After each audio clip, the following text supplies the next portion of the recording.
মহাপ্রভু যখনই উড়িষ্যায় গেলেন, উনি উড়িষ্যায় গেছিলেন কখন? ফাল্গুন মাসে। কারণ 24 বছরের যেই শেষ মাঘ মাস, তাহার শুক্ল পক্ষে প্রভু করিলেন সন্ন্যাস। মহাপ্রভুর জীবনের 24 বছর বয়সে মাঘ মাস, মাঘ মাসের শেষের দিকে মহাপ্রভুর সন্ন্যাস।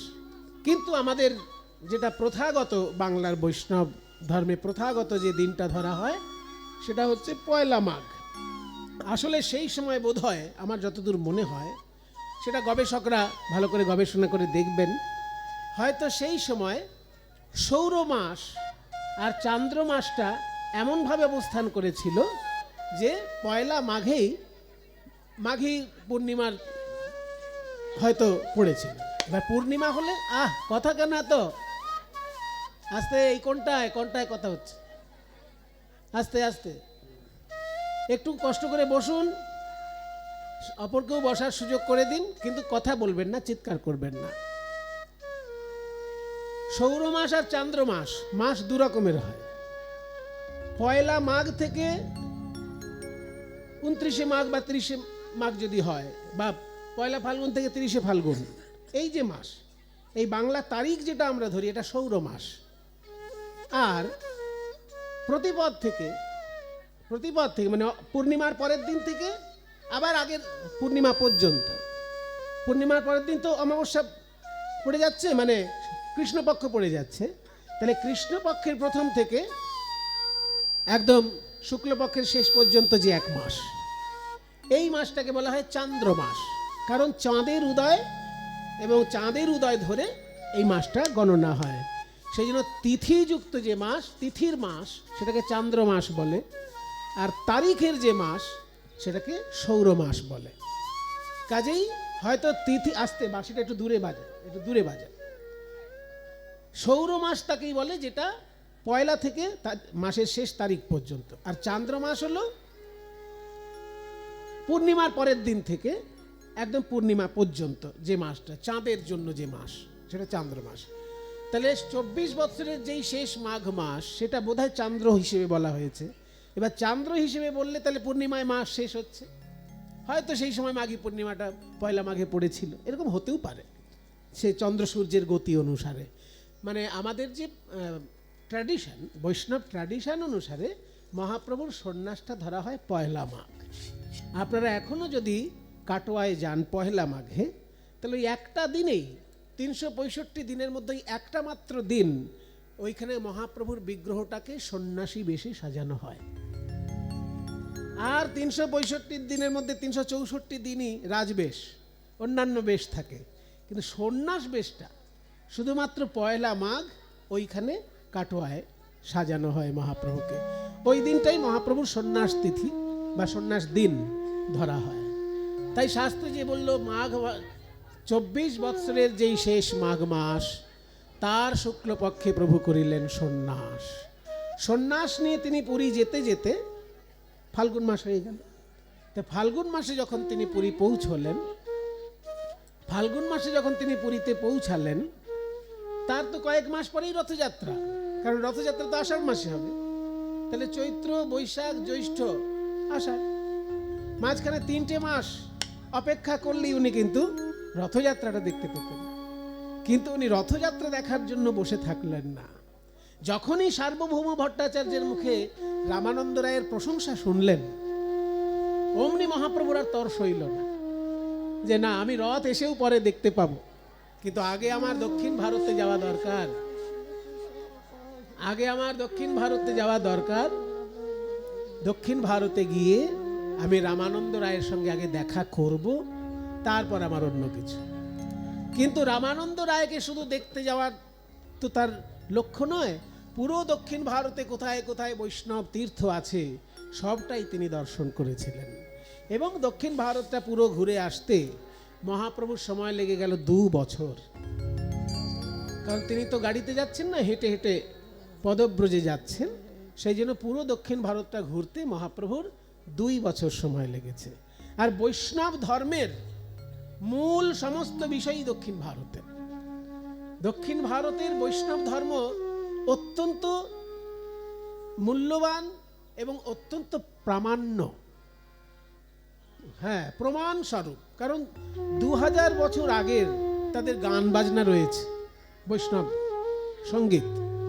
আমাদের দেশে তো বৈষ্ণব সঙ্গীত 2000 বছর আগে পাওয়া যায় না। বাংলায় কি 2000 বছর পুরনো গান কোনোটা আছে? যারা খোঁজ খবর নেন তারা খোঁজ খবর নিয়ে দেখবেন। আমরা যতদূর খোঁজ খবর নিয়েছি আমরা জানতে পেরেছি বৈষ্ণব সঙ্গীত বাংলার বুকে সব থেকে প্রাচীন হচ্ছে জয়দেবের গীত গোবিন্দ। আর জয়দেবের গীত গোবিন্দ কত বছর আগে? মহাপ্রভুর জন্মের 300 বছর আগে, তার মানে 800 বছর। মোটামুটি 800 বছর আগে বাংলার বুকে বৈষ্ণব সঙ্গীতের প্রমাণ আমরা পাই। তারও আগে থাকতে পারে, কিন্তু নেই, আমাদের হাতে প্রমাণ নেই। হ্যাঁ, কাজে আমাদের বৈষ্ণব সঙ্গীত 800 বছরের পুরনো নয়। তার থেকে প্রাচীন বাংলা গান আছে, সেটা চর্যাপদ। চর্যাপদ হচ্ছে বাউল গান, কিন্তু বৌদ্ধদের বাউল গান। পৃথিবীর মধ্যে যতগুলো বিষ্ণু মন্দির আছে তার মধ্যে 1 নম্বর স্থান হচ্ছে ভারতের বাইরে। আশ্চর্য ব্যাপার না এটা? বিষ্ণু মন্দির সব থেকে বড় যেটা, সেটা ভারতের নয়, এবং সেটা হুজুকে মন্দির না।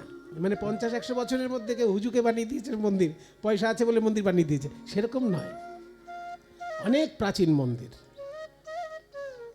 শত শত বছর আগের প্রাচীন মন্দির। কম্বোডিয়া, ভারতের পূর্ব দিকের দেশ, সেইখানে সব থেকে বড় বিষ্ণু মন্দির আছে। কাজে 1 নম্বর বড় মন্দির সেটা। আর সেকেন্ড বড় যে বিষ্ণু মন্দির যেটা, সেটাই হচ্ছে শ্রীরঙ্গম। দক্ষিণ ভারতে ত্রিচিতে বা তিরুচিরাপল্লীতে শ্রীরঙ্গম, শ্রীরঙ্গনাথের মন্দির বলে জায়গাটার নাম হচ্ছে শ্রীরঙ্গম। তো শ্রীরঙ্গনাথ মানে বিষ্ণুরই এক নাম রঙ্গনাথ। রঙ্গনাথ, রঙ্গমঞ্চ। রঙ্গ বলতে বাঙালিদের কাছে রঙ্গ মানে রসিকতা, রঙ্গ রসিকতা, তাই না? রসিকতার সঙ্গে রঙ্গ শব্দটা আমাদের কাছে চলে আসে। রঙ্গ মানে রঙ্গ করো না, মানে রসিকতা করো না, বা ইয়ার্কি করো না, ইয়ার্কি। আরো চলতি বাংলা বললে ইয়ার্কি, রঙ্গ। এ কেমন রঙ্গ জাদু, এ কেমন রঙ্গ, একটা আধুনিক গান আছে না? তার মানে এ কেমন ইয়ার্কি, ইয়ার্কি, রসিকতা বা মজা। কিন্তু রঙ্গ শব্দটার দক্ষিণ ভারতের গভীর অর্থ।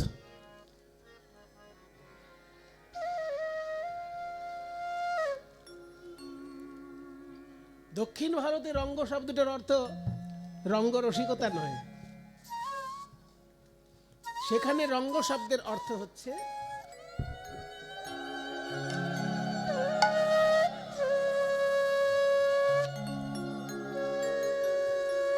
সেখানে দক্ষিণ ভারতের রঙ্গ শব্দের অর্থ হচ্ছে অভিনয়। অভিনয়। ওই জন্য অভিনয়ের মঞ্চকে কি বলা হয়? রঙ্গমঞ্চ। রঙ্গমঞ্চ মানে কি ইয়ার্কি করার মঞ্চ? তা তো নয়। রঙ্গমঞ্চ মানে নাটকের যে মঞ্চ। নাটক হচ্ছে ভারতীয় সংস্কৃতির সর্বশ্রেষ্ঠ শিল্প। গান বাজনা খুব ভালো, কিন্তু নাটকের ঊর্ধ্বে নয়। কারণ নাটক এমন একটা জিনিস যে নাটকের অন্তর্গত হিসেবে গান বাজনাকে ভারতবর্ষে শাস্ত্রে পাওয়া যায়। ভরত নাট্যশাস্ত্র, ভারতের যে নাটকের শাস্ত্র, সেখানে নাটকের প্রয়োজনে গান বাজনা ব্যবহৃত হয়েছে। কাজেই প্রাচীনকালে সামবেদে যেমন সঙ্গীতটা সর্বশ্রেষ্ঠ, কিন্তু পরবর্তীকালে যখন আমাদের দেশে আরও সংস্কৃতি সুন্দর রূপে প্রতিষ্ঠিত হয়, তখন সঙ্গীত নাটকের অন্তর্গত হিসেবে স্থান পায়। কাজেই নাটক ভারতবর্ষের একটা অনেক উচ্চ স্তরের শিল্প, যেখানে কি লাগে না তাই বলুন, বিশ্বব্রহ্মাণ্ডে যা কিছু আছে নাটকে সব লাগবে। নাটক এমন একটা বিষয়, নাটক নিয়ে যারা পড়াশোনা করেন বা নাটক নিয়ে যারা পড়াশোনা করেন, আমি এমনি যারা অভিনয় করে বেড়ায় তাদের কথা বলবো না, কারণ নাটকে অনেক পড়াশোনার জিনিস আছে।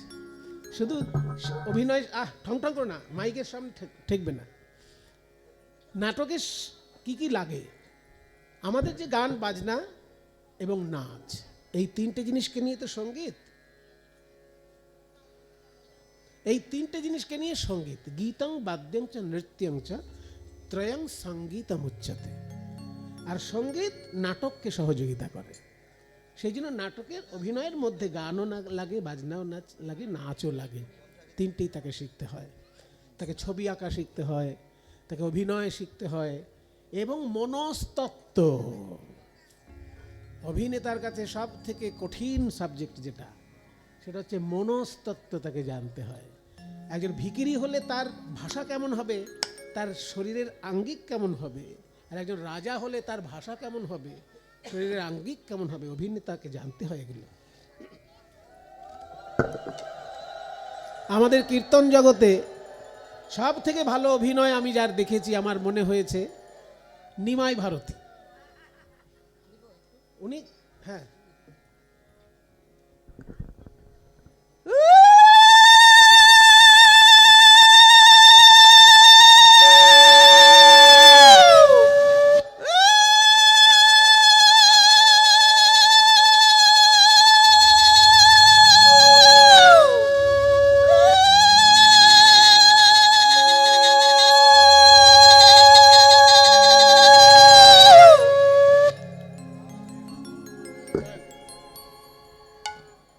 আপনারা তো নিমাই ভারতী মশাইয়ের কীর্তন অনেক শুনেছেন।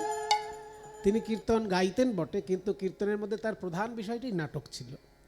হ্যাঁ, কীর্তনের বড় গান বা ওইসব বিচারে আমি যাব না, কিন্তু তিনি যতটুকু সুন্দর অভিনয় করে ফুটিয়ে তুলেছেন, এর কোনো তুলনা হয় না। মানে যারা তার মানে 20 বছর 25 বছর আগে তার যে পরিবেশন ভঙ্গি, আমি একবার খুব মনোযোগ দিয়ে শুনতে পাই। আসলে সময় তো কম পেতাম, নিজেই গানে এত ব্যস্ত থাকতাম যে খুব বেশি শোনার সুযোগ পেতাম না। কিন্তু আপনাদের এই বহরমপুরে আমি অনেকের গান শুনেছি। এই বহরমপুরেই ওনার গান একবার সামনে বসে শুনেছিলাম, খুব মনোযোগ। বহরমপুর না, ওইদিকে ডোমকলে একটা, ওই দিকে একটা আসর হতো, ওই ডোমকলের ওইদিকে, ওইখানে উনি একবার পরিবেশন করেছিলেন গম্ভীরায় মহাপ্রভু। না না, সাগরপাড়া না, ডোমকলের কাছে। হ্যাঁ, না ধনিরামপুরও না, তো একবারে পদ্মা নদীর পাড়ে চলে গেল। ওখানে না, মাঝামাঝি ডোমকলের আশেপাশে কোনো একটা আসর, আমার পরিষ্কার মনে আছে, দৌলতাবাদ। হ্যাঁ, এতক্ষণে নামটা এসেছে, দৌলতবাজার। হ্যাঁ, ওই এলাকাটা, ঠিক বলছি তো? ওইখানে কিন্তু আমারও গান ছিল, ওনারও গান ছিল, তখন আমি শুনেছিলাম। উরি বাবা, গম্ভীরায় মহাপ্রভুর এত সুন্দর ভাব উনি প্রকাশ করেছিলেন। লোকটা করছে কি, একজন যেন 500 বছর আগে মহাপ্রভুর লীলা যেন চোখের সামনে দেখতে পাচ্ছি, এরকম। হ্যাঁ, অভিনয়ের মাধ্যমে। গোবিন্দ প্রভু, এই জিনিসটা সবার দ্বারা সম্ভব না। অভিনয় তো সহজ জিনিস না। মহাপ্রভু ডাকছেন গোবিন্দ, সঙ্গে সঙ্গে নিচু কণ্ঠে প্রভু। আমি কাকাকে কি বলেছিলাম, কাকা এত সুন্দর কি করে করলেন? গোবিন্দ যখন মহাপ্রভু ডাকছে চড়ায়, সঙ্গে সঙ্গে পরক্ষণেই গোবিন্দ উত্তর দিচ্ছে প্রভু। এটা কি করে বলে? সুমন, এটাই তো অভিনয়। তাহলে যদি এরকম হয়, গোবিন্দ প্রভু, এরকম যদি হয়, তাহলে উদ্ধত ভক্ত, সে কি প্রকৃত ভক্ত প্রকাশ পাবে? তো উদ্ধত ভক্ত হবে। যেমন প্রভুর টোন, তেমনি ভক্তেরও টোন। এই জন্য পাগলামি নয়, পাগলামির দ্বারা কখনো অভিনয় হয় না, শিক্ষা চাই। এই জন্য কিন্তু আমার নিমাই ভারতী মশাইকে খুব শ্রদ্ধা, যে অভিনয়টা উনি এত সুন্দর করেছেন। যারা যারা তার অভিনয় দেখেছেন, তুলনা করা যায় না।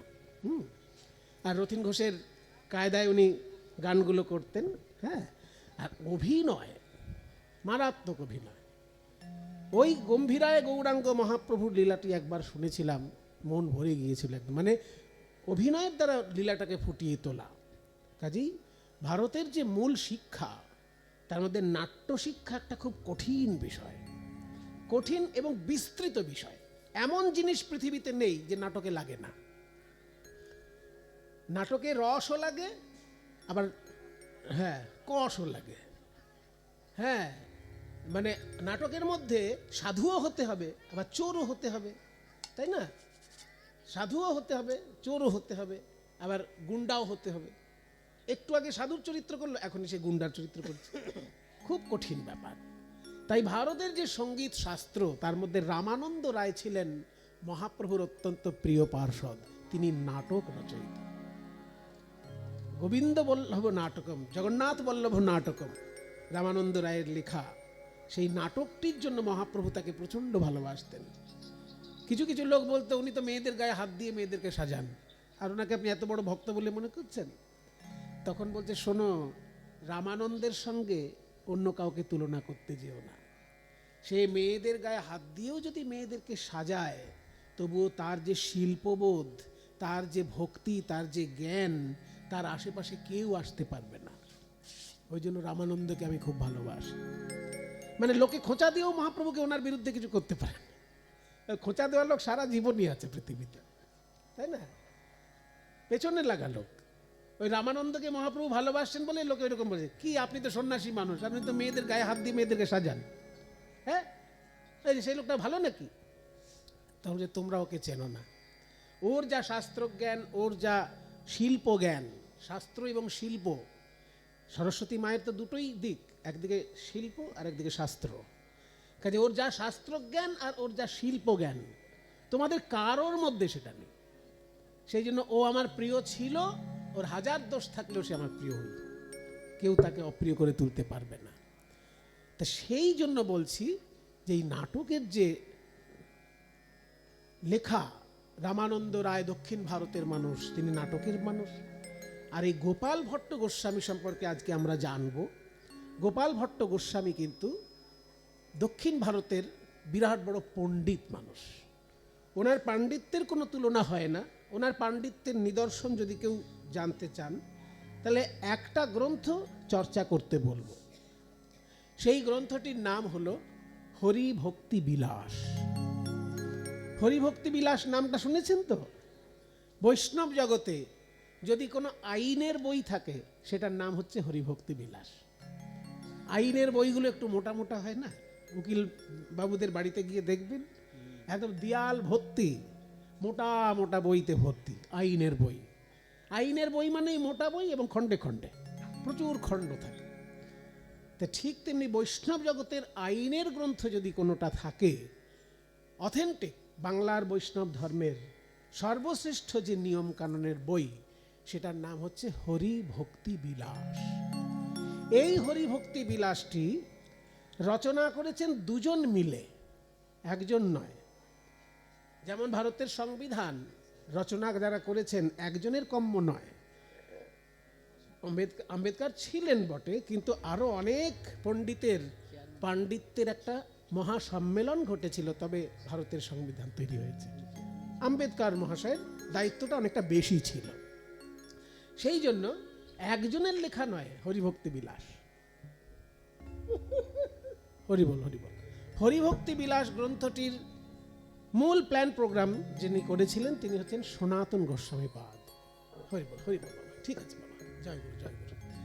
সনাতন গোস্বামী পাদ হরিভক্তি বিলাসের মূল গ্রন্থটির মানে পরিকল্পনা করেছিলেন, এবং সাজানো গোছানো শুরু শেষ সমস্ত কিছুই হরিভক্তি বিলাসের সনাতন গোস্বামী পাদের। কিন্তু যে কথাটি তিনি বললেন, তাই গৌর প্রেমানন্দে হরিবোল হরিবোল হরিবোল, কিন্তু যে তত্ত্বটি তিনি বলছেন, সেই তত্ত্বের সমর্থক যে শাস্ত্রবাণী, সেইটা কিন্তু গোপাল ভট্ট যোগান দিয়েছেন। হরিভক্তি বিলাস গ্রন্থটি আপনারা যদি দেখেন, আমার সৌভাগ্য যে আমার যিনি দীক্ষা গুরু শ্রীমৎ বৈষ্ণবচরণ দাস বাবাজি মহারাজ, তিনি কিন্তু বরাহনগর পাটবাড়ি আশ্রম থেকে হরিভক্তি বিলাস গ্রন্থটি অনুবাদ সহ প্রকাশ করেছিলেন। হ্যাঁ, ভক্তি যাজনের আমি কিছুই পারি না, কিন্তু আমার উপর গুরুগণের কৃপা অসামান্য। তাদের মানে কি বলবো, অদোষ দর্শী গুরু বলেছেন না শ্রীপাদ বাবাজি মহারাজ। হ্যাঁ, এখনের মধ্যে বলেছেন অদোষ দর্শী গুরু, মানে গুরু দোষ দর্শন করেন না, আপনা হতে কৃপা করতে থাকেন। দোষ থাকলেও গুরুদেব কৃপা করেন, এটা হচ্ছে গুরুর বৈশিষ্ট্য হয়ে যায়। তো আমার প্রতি যেন সেই কৃপা। শ্রীবাদ বৈষ্ণবচরণ দাস বাবাজি মহারাজ হরিভক্তি বিলাস গ্রন্থটি পুরোটা প্রকাশ করেছিলেন এইরকম মোটা মোটা দুটো খণ্ড, মোট 20টি অধ্যায় তার মধ্যে আপনারা পাবেন সমস্ত কিছু নিয়ম কানুন। মনে করুন তুলসী সেবা কিভাবে করবেন, তুলসীর সেবা কিভাবে করবেন, তারপরে ধ্যান কিভাবে করবেন, পূজা অর্চনা কিভাবে করবেন, সমস্ত কিছু নিয়ম কানুন, ব্রত কিভাবে করবেন, সমস্ত নিয়ম কানুনের একদম 20টি অধ্যায়ের মধ্যে পুরো হরিভক্তি বিলাস গ্রন্থটি। এবং যেটা মনে করুন তুলসী বিষয়ক কোনো কথা উঠলো, এবার তুলসী বিষয়ক কোন কোন শাস্ত্রে আছে কথা, অমুক পুরাণে কি আছে, তমুক তন্ত্রে কি আছে, এইটা খুঁজে বার করবে কে? এইটা খুঁজে বার করতে গেলে এখনকার দিনে যেমন ল্যাপটপ কম্পিউটার আছে, কোনো মহাপুরাণ যদি সেইখানে দিয়ে দেওয়া হয়, একটা সুইচ টিপলেই সব বেরিয়ে চলে আসবে। এই সুবিধা তো তখন ছিল না। তখন মনুষ্য মস্তিষ্কের উপর নির্ভর করতে হতো। সেই মনুষ্য মস্তিষ্কটার দায়িত্ব নিয়েছিলেন গোপাল ভট্ট গোসাই। উনি যে জিনিসটাই পড়তেন একদম মুখস্থ হয়ে যেত। মহাপ্রভুর অশেষ কৃপা তার উপর, যেটাই পড়তেন মুখস্থ হয়ে যেত। বিভিন্ন তত্ত্ব যখন বলছেন সনাতন গোস্বামী, সেগুলোর রেফারেন্স, যেটাকে রেফারেন্স বলে, বাংলায় বলে উল্লেখ, যে এর সমর্থনে শাস্ত্রবাণী কোথায় আছে, প্রমাণ। এর প্রমাণ কি? তুমি বললে তুলসীকে এইভাবে প্রণাম করা উচিত, তো প্রমাণ কোথায়? এই প্রমাণ কোথায়, এইটা খুঁজে দেওয়ার দায়িত্ব নিয়েছিলেন গোপাল ভট্ট গোস্বামী। সেই জন্য হরিভক্তি বিলাসে যত শাস্ত্র প্রমাণ, ভুরি ভুরি হাজার হাজার বাণী ওইখানে পাবেন। হ্যাঁ, সেইগুলোর কিন্তু দায়িত্ব নিয়েছিলেন গোপাল ভট্ট। কি করে হলো? এই গোপাল ভট্টকে মহাপ্রভু দায়িত্ব দিয়েছিলেন যে তোমাদের দক্ষিণ ভারতে যত শাস্ত্র সুরক্ষিত আছে, এতটা শাস্ত্র উত্তর ভারতে সুরক্ষিত করা যায়নি। সেই জন্য তোমাদের এটা সুযোগ যে তোমরা এই শাস্ত্র শিক্ষা এখানে পাচ্ছ, যতটা পাচ্ছ গ্রহণ করে নেবে, তারপর বৃন্দাবনে গিয়ে এই শাস্ত্রবাণী রক্ষা করবে। সেই দায়িত্বটা গোপাল ভট্ট নিয়েছিলেন। তাই বিরাট কাজ উনি করে গিয়েছেন। যে দুটি গ্রন্থ ওনার পাওয়া যায়, একটা হচ্ছে হরিভক্তি বিলাস, যদিও সেটা সনাতন গোস্বামীর সঙ্গে, হ্যাঁ, মানে সঙ্গে করে দুজন মিলে লিখেছেন, হরিভক্তি বিলাস গোপাল ভট্ট মশাই এবং সনাতন গোস্বামী।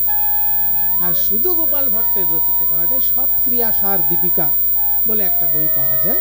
সেই নিয়ম কানুনেরই বই, বৈষ্ণব জগতের নিয়ম কানুনের বই।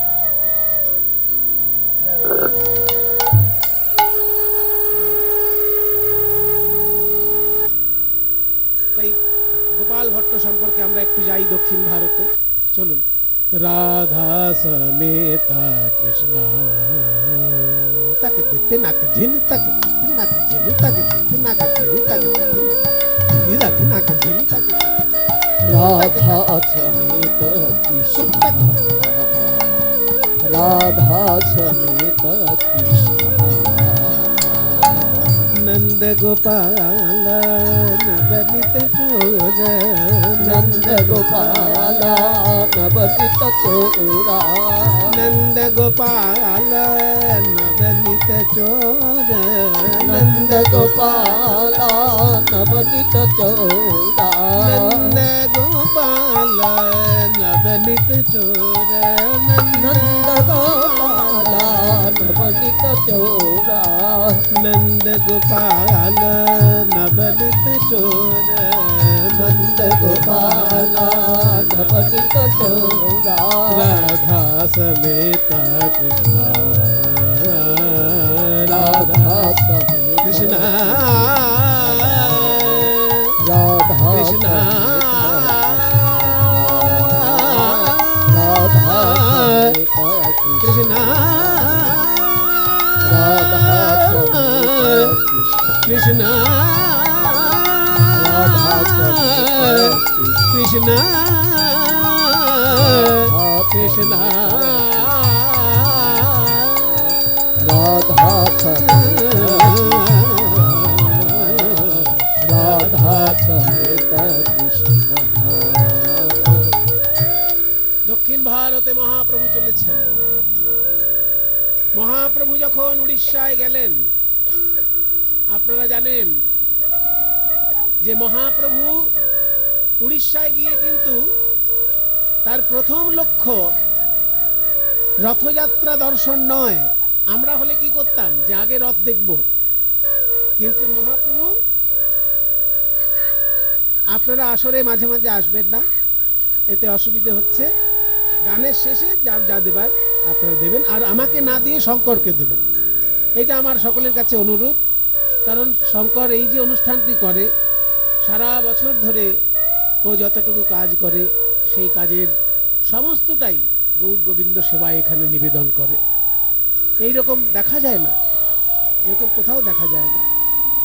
ওর মনের প্রাণের সবটাই ঈশ্বর ভাবনায় সবসময় থাকেও, যেটুকু কর্ম করে তাতে যা পায় সবটাই ঠাকুরের সেবায় আপনাদের এই কীর্তনের অনুষ্ঠানে ও নিবেদন করে। কাজেই আসরে এসে এসে আমাকে দিলে আমি যত না খুশি হব, তার থেকে বেশি আমি খুশি হব আপনারা যে যা দিতে চাইছেন শঙ্করের হাতে তুলে দেবেন। নিতাই গৌর প্রেমানন্দে হরি বল, হরি বল, হরি বল। বাংলায় বারবার মন্বন্তর হয়েছে, ৭৬-এর মন্বন্তর আপনারা ইতিহাসে পড়েছেন। তাহলে বাংলায় বারবার দুর্ভিক্ষ হয়েছে, বাংলায় বারবার বিদেশিদের আক্রমণ ঘটেছে, বাংলায় বারবার গুন্ডামি বেড়ে গেছে, বাংলায় বারবার অশিক্ষার প্রকাশ ঘটেছে। নানান কারণে আমাদের প্রাচীন সম্পদ আমরা খুঁজে পাই না। যে কটা পাই তার মধ্যে সব থেকে প্রাচীন বাংলা গান হচ্ছে চর্যাপদ, সেটা হচ্ছে বৌদ্ধদের বাউল গান। আর তারপরেই প্রাচীন হচ্ছে জয়দেবের গীত গোবিন্দ, সেটা মহাপ্রভু থেকে 300 বছর আগে, আমাদের থেকে 800 বছর আগে। তাহলে 800 বছরের বেশি পুরনো গান আমরা বাংলায় পাই না। বৈষ্ণব সঙ্গীতের কথা বলছি, কিন্তু দক্ষিণ ভারতে 2000 বছর প্রাচীন তামিল সঙ্গীত আছে। সংস্কৃত তো ছেড়েই দিলাম, সংস্কৃত তো থাকবেই, কারণ সংস্কৃত তো 5000 বছর আগের জিনিস। সংস্কৃত তো বৈদিক যুগ থেকে আসছে, কাজে সংস্কৃত যা আছে আছে, সে তো 5000 বছর। কিন্তু তামিল গান এবং সেটা বৈষ্ণব সঙ্গীত দক্ষিণ ভারতে 2000 বছর প্রাচীন আছে।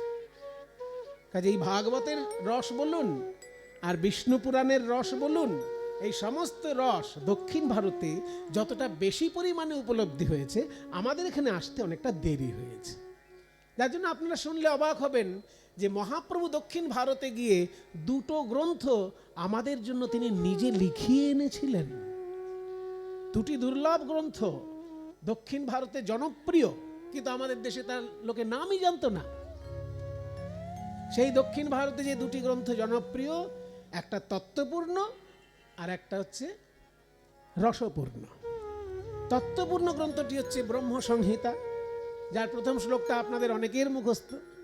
ঈশ্বর পরম কৃষ্ণ সচ্চিদানন্দ বিগ্রহ অনাদিরাদি গোবিন্দ সর্বকারণ কারণম।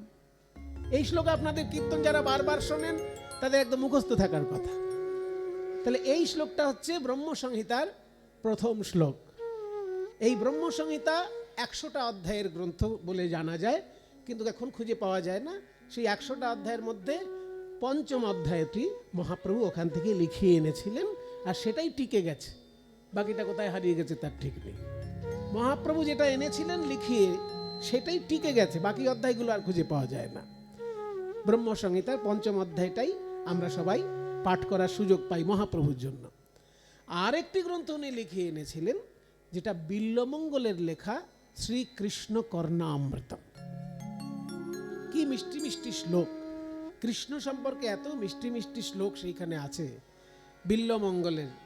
মধুরং মধুরম বপুরস্য বিভো মধুরং মধুরং বদনং মধুরম মধুরম মধুরম বপুরস্য বিভো মধুরম মধুরম বদনম মধুরং মধুরং বপুরস্য বিভো মধুরং মধুরং বদনং মধুরং মধুরম মধুরম বপুরস্য বিভো মধুরম মধুরম বদনম মধুরম মধুগন্ধি মৃদু স্মিতা মেদদহ মধুগন্ধি মৃদু স্মিত এতদহ মধুগন্ধি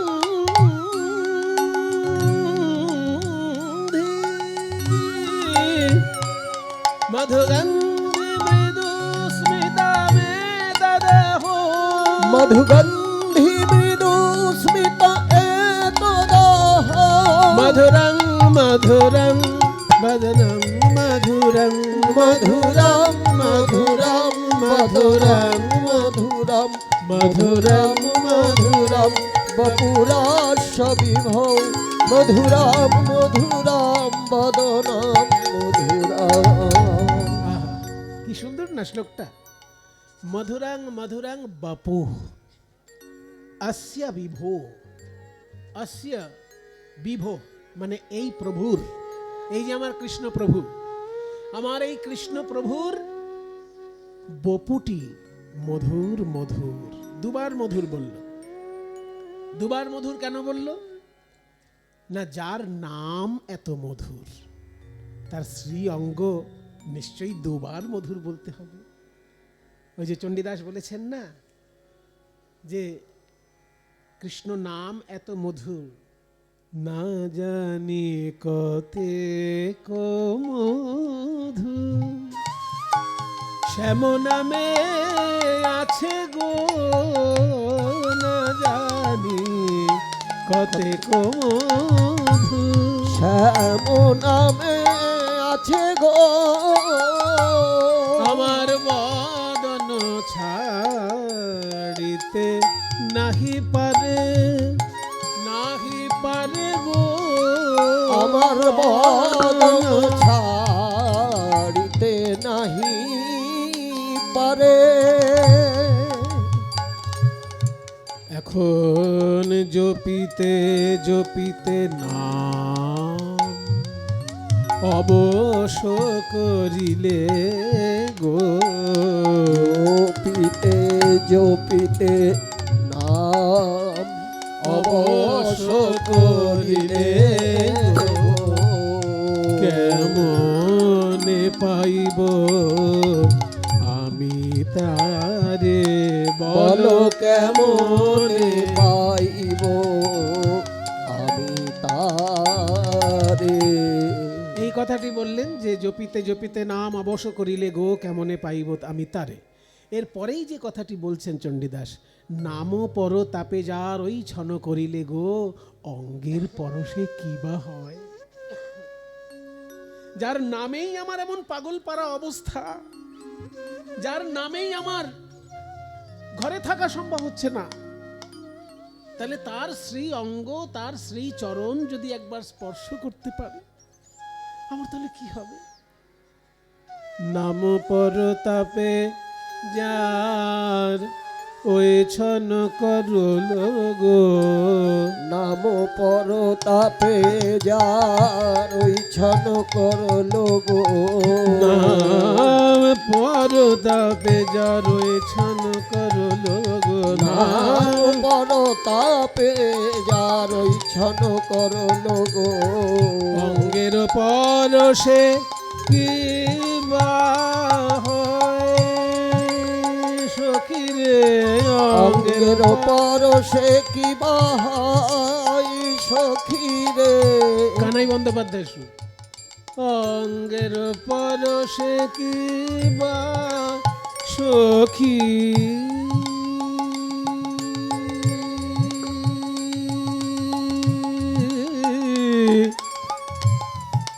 সখী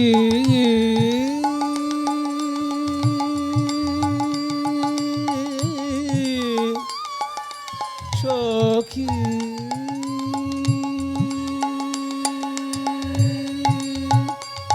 সখী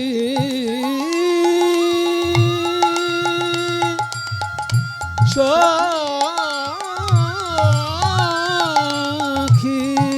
সখী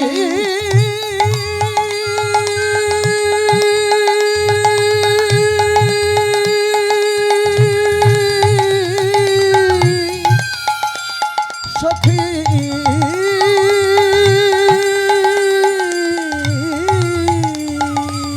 অঙ্গের পরশে কি বা হয়, অঙ্গের পরশে কি বা হয়, সেখানে বসতি যার নয়নে হেরিলে গো, সেখানে বসতি যার নয়নে হেরিলে গো যুবতী ধর্ম কইছে রয়, যুবতী ধর্ম কইছে রয়, যুবতী ধর্ম কইছে রায়, যুবতী ধর্ম কইছে রায়।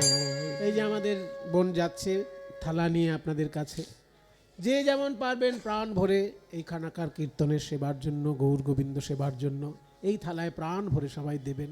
আমার খুব আনন্দ হবে এবং শঙ্করকে আপনারা সবাই আশীর্বাদ করবেন।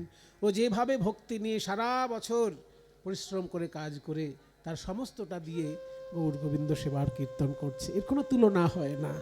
ও থালা নিয়ে যাচ্ছে, যে যেমন পারেন প্রাণ ভরে দান করুন। নিতাই গৌর প্রেমানন্দে হরি বল।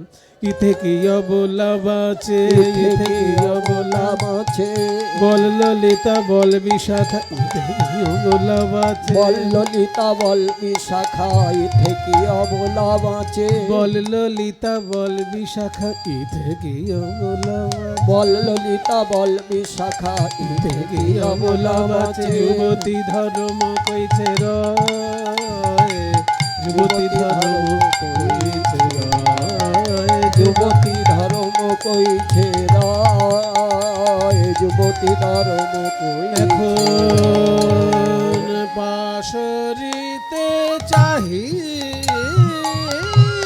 মনে, পাশরা না যায় গো,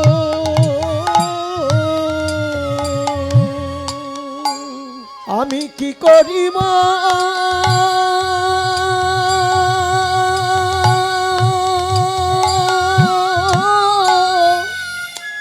কি হবে উপায়,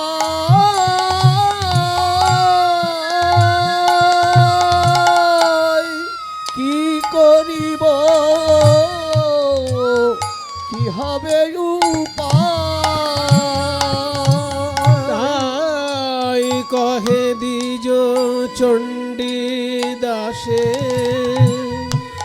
কুলবতী কুল নাশে, কহে দ্বিজ চণ্ডী দাসে, কুলবতী কুল নাশে। তারা আপন যৌবন যাচ, আপন যৌবন যাচ, তারা বিকায় শ্যামের পদ তলে, বিকায় শ্যামের পদ তলে। হে গোবিন্দ তোমার হলাম বলে, তারা বিকায় শ্যামের পদ তলে। হে গোবিন্দ তোমার হলাম বলে, ভাসে দুটি নয়ন জলে। হে গোবিন্দ তোমার হলাম বলে, ভাসে দুটি নয়ন জলে।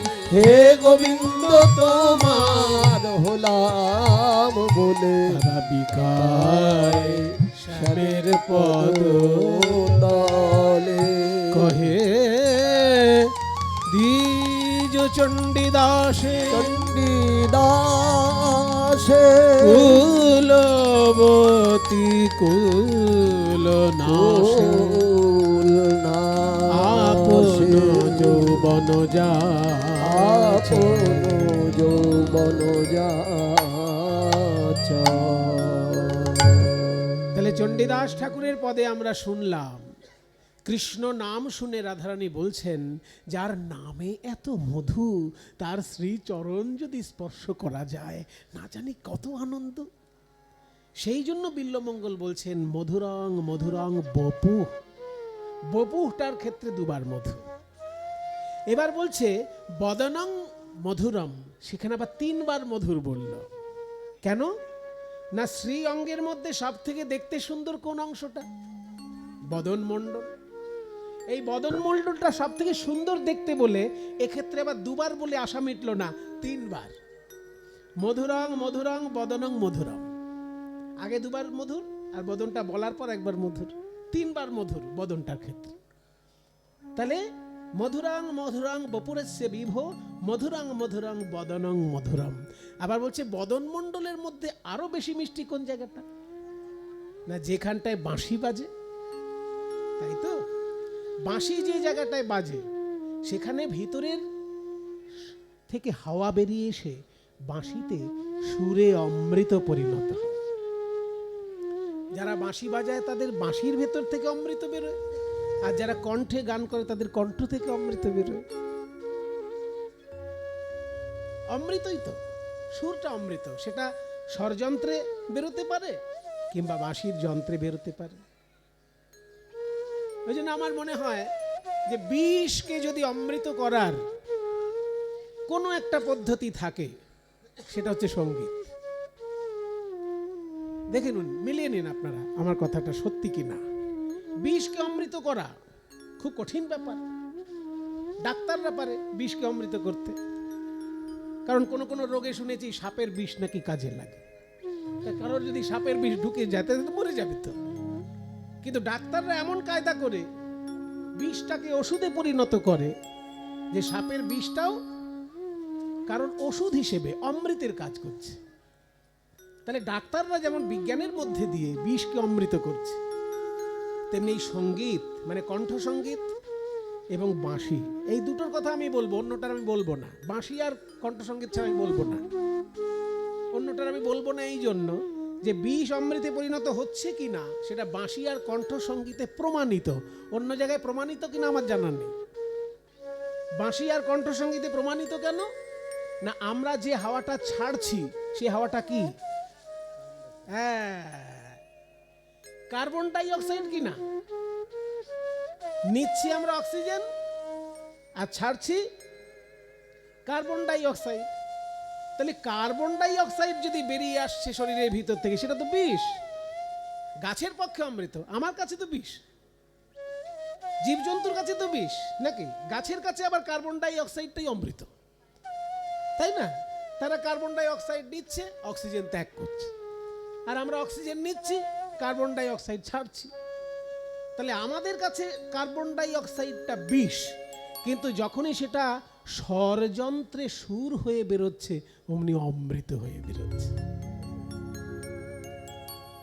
বাইরে থেকে হাওয়া ভিতরে ঢুকে তো আর সুর হবে না, এরকম হবে। যদি বাইরে থেকে যদি হাওয়া ভিতরে ঢুকে আওয়াজ একটা হবে, বিকট আওয়াজ হবে। ধরুন বাইরে থেকে ভিতরে যদি আওয়াজ,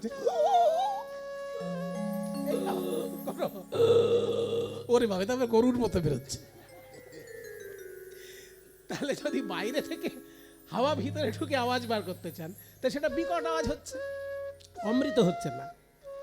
কিন্তু যখনই ভিতরের কার্বন ডাই অক্সাইডটা স্বরযন্ত্রের মধ্যে দিয়ে বেরোচ্ছে, রে গা গা পা পা দা সা দা পা সা রে সা দা পা দা পা গা রে গা সা রে গা সা ধা রে সা, কি বেরোচ্ছে? স্বরযন্ত্রের ভেতর থেকে স্বর আওয়াজ বেরোচ্ছে, কিন্তু আওয়াজটা বেরোচ্ছে কিসের মাধ্যমে? Carbon die oxide. তাহলে বিষ অমৃতে পরিণত হচ্ছে কণ্ঠসঙ্গীত আর বংশীধ্বনি। তাহলে গোবিন্দের অধরে যে সুধা, সেই অধর সুধা পান করছে কে? বাঁশি। সেই জন্য মুখমণ্ডল যদি 3 বার মধুর বলি ভাই, তাহলে অধরের জায়গাটায় 4 বার মধুর বলতে হবে। তাই দেখুন অধরটাকে 4 বার মধুর বলল। মধু গন্ধে মৃদু স্মিতম এতৎ অহো।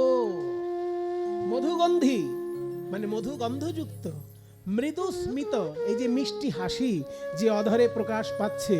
অহো মানে আহা, আমরা বাংলায় বলি আহা, সংস্কৃতে বলে অহো। তাহলে মধু গন্ধে মৃদু স্মিতম এতৎ অহো। এবার দেখুন ওই ক্ষেত্রে 4 বার মধুর বলছে।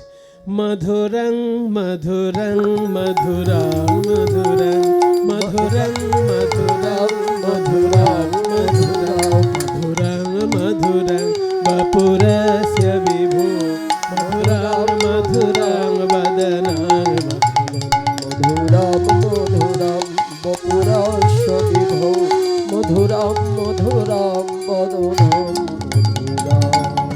মহাপ্রভু দক্ষিণ ভারতে চললেন রথযাত্রা দর্শন না করেই।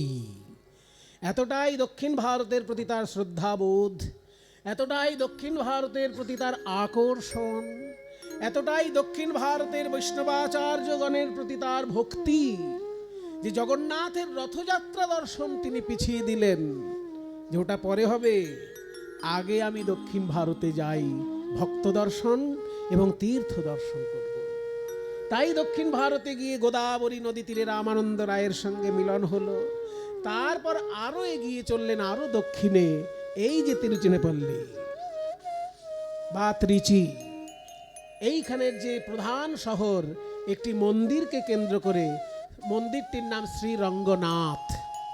ওই রঙ্গনাথ বলতে গিয়ে নাটকের কথায় চলে গেছিলাম।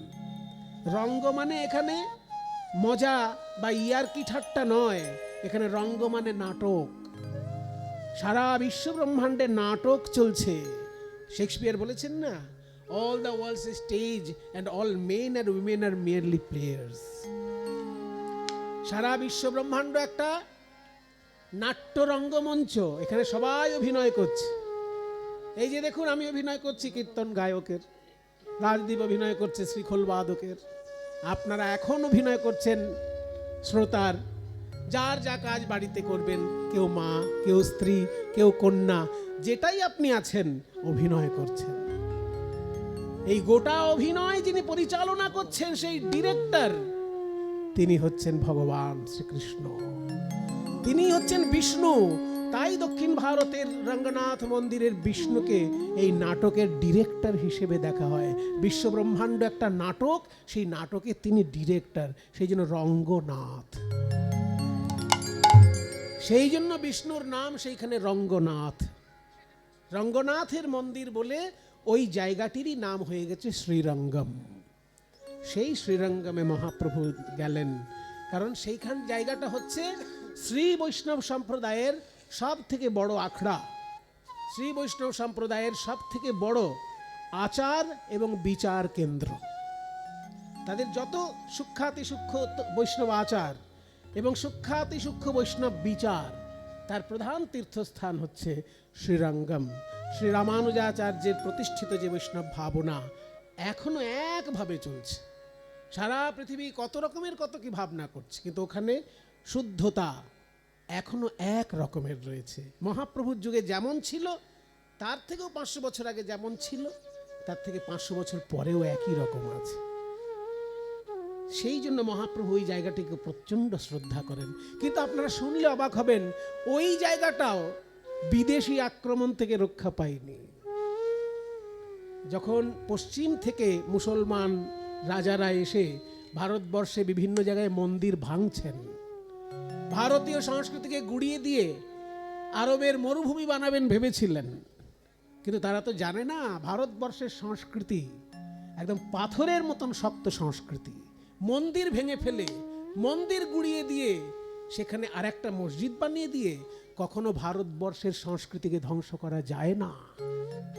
সেটা ওই বিদেশি আক্রমণকারীরা বুঝতে পারেনি।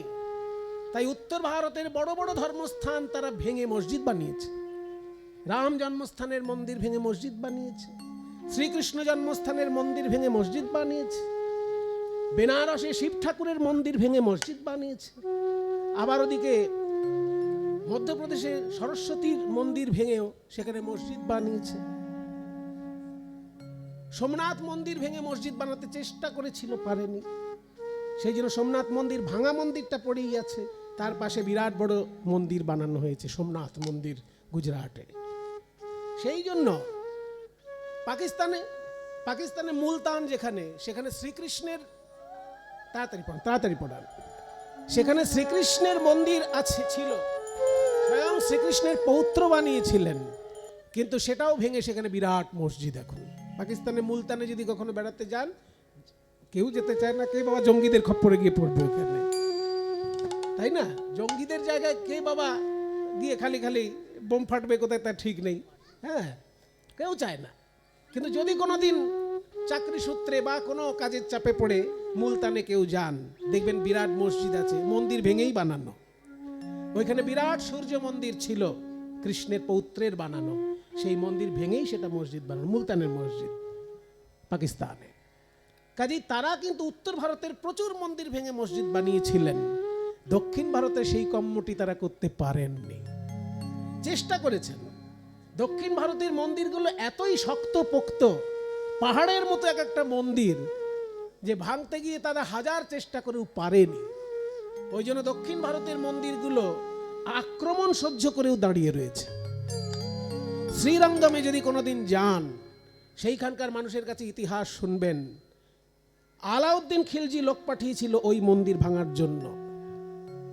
সেইটা জানতে পেরে তাড়াতাড়ি শ্রীমূর্তিকে তারা সরিয়ে দিয়েছিলেন মন্দির থেকে, এবং ওই মন্দির রক্ষা করার জন্য 1300 সাধু ওই মন্দিরে রক্ষা করার জন্য প্রহরী ছিলেন। এই আলাউদ্দিন খিলজির লোকেরা সেই 1300 সাধুকে কচুকাটা করে মেরেছিলেন। এবং আপনারা শুনলে অবাক হবেন, সেই 1300 সাধু যে হত্যা হয়েছিল শ্রীরঙ্গম মন্দিরে, তার মধ্যে সেই মৃতদেহের মধ্যে একজন জীবিত সাধু ছিলেন। তিনি আবার সেই যুগের সব থেকে বড় পণ্ডিত মানুষ ছিলেন।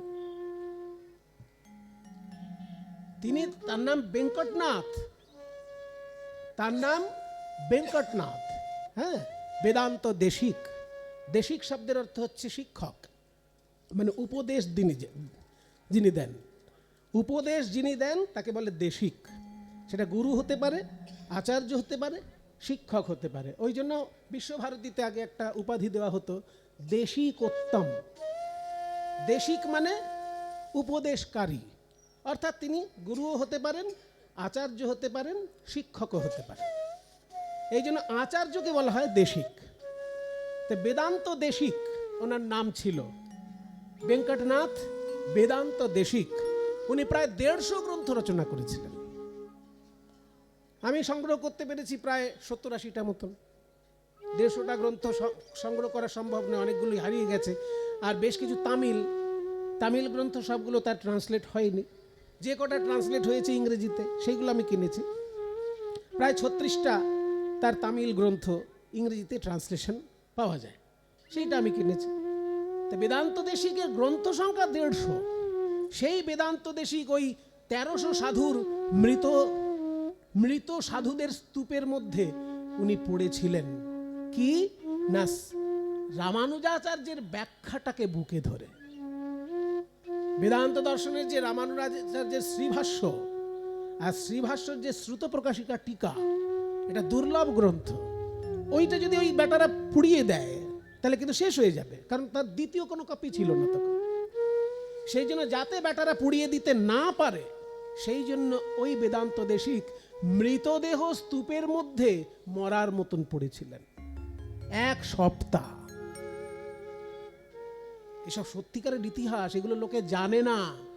এগুলো প্রত্যেকটি মানুষের জানা উচিত। কি কেলোর কীর্তি ভারতবর্ষের বুকে ঘটেছে, কি অভাবনীয়ভাবে হিংসাবৃত্তি ভারতের উপর বিদেশিরা চালিয়েছে, এগুলো জানা উচিত প্রত্যেকটি মানুষের।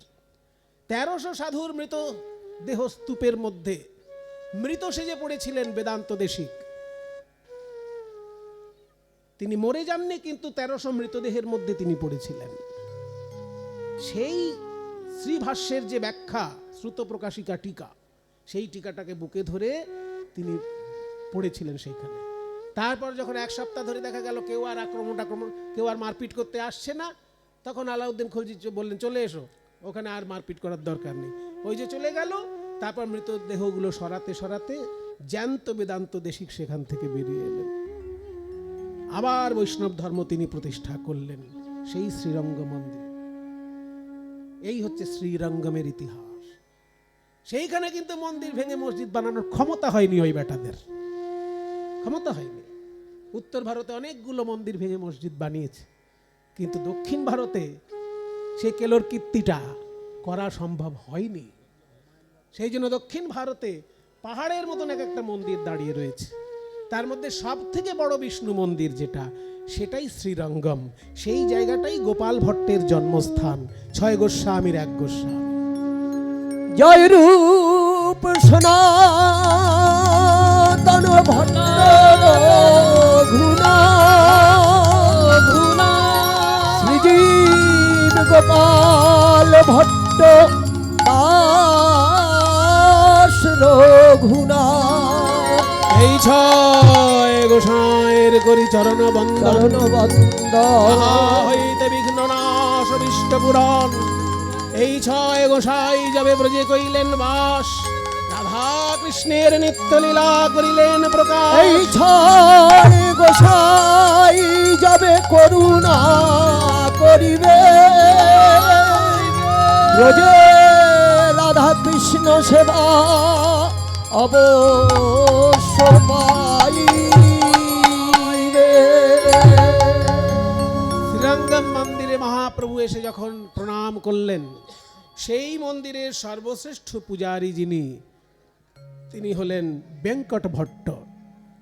সেই বেঙ্কট ভট্ট মহাপ্রভুর এই অসামান্য রূপ দেখে আর এই অসাধারণ তার